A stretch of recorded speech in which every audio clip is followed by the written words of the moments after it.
السلام عليكم ورحمة الله.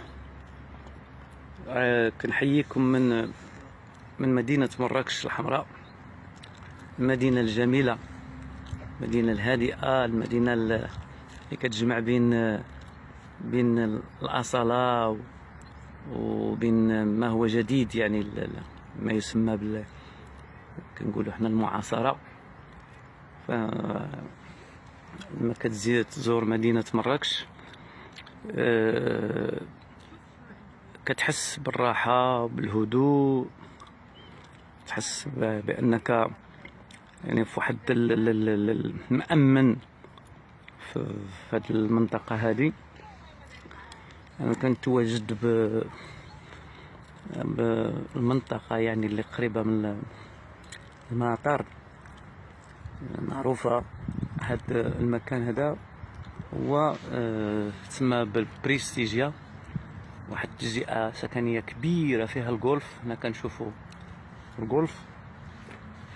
نقدر نعطيكم واحد النظرة على هاد المنطقة هذه. فهنا كنشوفوا الزيتون، كنشوفوا السكن يعني اللي هو هادئ.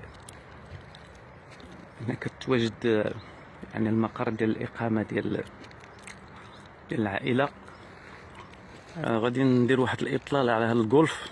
كما قلت لكم الجولف جميل. انا غنشوفوه يعني غادي ننتقل باش نوريكم هذا الجولف هذا اللي جميل بزاف.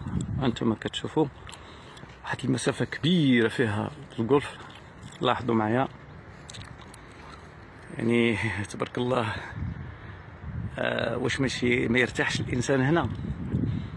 بطبيعة الحال كتخرج كتلقى الهدوء، كتلقى النظافة، كتلقى المناظر الجميلة اللي كتريحك. شوف هاد المنطقة هذه ديال بريستيجيا تختارت ماشي عبثا، وإنما كيجيو ليها الناس من مناطق متعددة من المغرب. كاين اللي ساكن، كاين اللي كيكري هنا، وكتجمع بين الرياضة وبين الهدوء وبين جمال الطبيعة.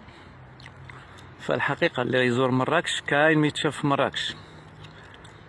كتعرفوا ساحة جامع الفنا، كتعرفوا المناطق متعددة، المنارة وغيرها من جاردان ديك ماجوريل. كاين القصر البديع، كاين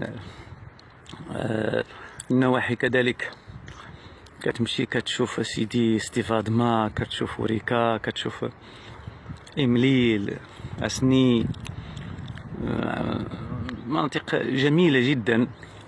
أنا بصراحة يعني لو ما تكونش ديك الحرارة المفرطة اللي كتكون في الصيف، فالإنسان يسكن هنا يعني، خصوصا اللي عنده إما يكون مثلا المهنة ديالو اللي تكون موجودة في مراكش، أو يكون يدير تجارة، أو لا يكون يعني روتريتي بحالي، يعني متقاعد.